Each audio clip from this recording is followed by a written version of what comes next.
Hi friends, আজি মই suka palak শাকৰ এটা টেস্টি চাটনিৰ ৰেচিপি লৈ আহিছো। এই চাটনিটো খাবলৈ আমাৰ স্বাস্থ্যৰ পক্ষে খুবেই উপকাৰী হয়।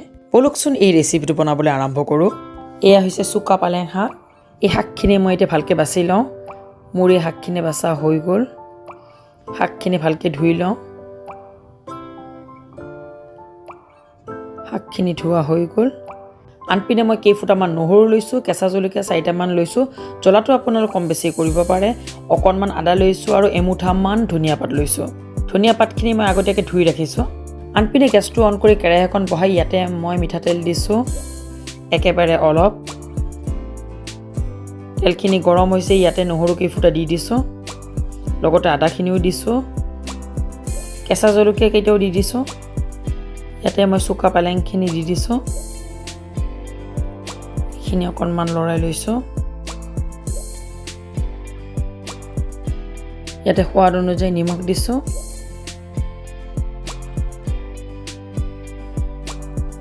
ইয়াতে ধনিয়া পাতখিনি দি দিছোঁ। এইখিনি অকণমান লৰাই লৈছোঁ। ইয়াতে মই অকণমান ভোট জলকীয়া দি দিছোঁ। এই চাটনিবিধ খাবলৈ টেঙা হয় বাবে জ্বলাটো অলপ বেছি দিলে খাবলৈ ভাল হয়। শাকখিনি মোৰ ভাজি লোৱা প্ৰায় হৈ গৈছে। এইখিনি ঠাণ্ডা হ'বৰ কাৰণে এনেকৈ থৈ দিওঁ। suka palak শাকখিনি ঠাণ্ডা হৈ গৈছে। এতিয়া মই এইখিনি মিক্সাৰত পিচি ল'ম। মিক্সাৰৰ সলনি আপোনালোকে শিলপতাটো এইখিনি পিচি ল'ব পাৰিব।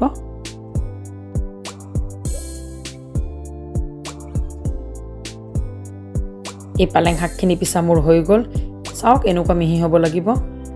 suka palakৰ চাটনিখিনি বাতি এটা তুলি লওঁ। আনপিনে গেছটো অন কৰি কেৰাহী এখন বহাই লৈছোঁ। ইয়াতে মই প্ৰায় 2 চামুচ মিঠাতেল দিছোঁ। তেলখিনি গৰম হৈছে। ইয়াতে মই 1 চামুচ কালজিৰা দিছোঁ, 2টা শুকান জলকীয়াও দি দিছোঁ। এইখিনি অকণমান ভাজি লৈছোঁ। শুকান জলকীয়াখিনি ভাজি লোৱা হৈ গ'ল। এইখিনি গৰমে গৰমে মই চাটনিখিনিৰ ওপৰত দি দিছোঁ।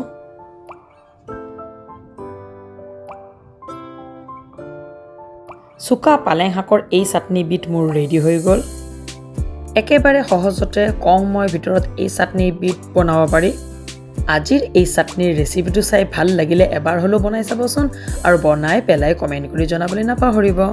ৰেচিপিটো চাই ভাল লাগিলে লাইক কৰিব, শ্বেয়াৰ কৰিব, ছাবস্ক্ৰাইব কৰিব আৰু কাষত থকা বেল আইকনটো দবাবলৈ নাপাহৰিব। Bye bye.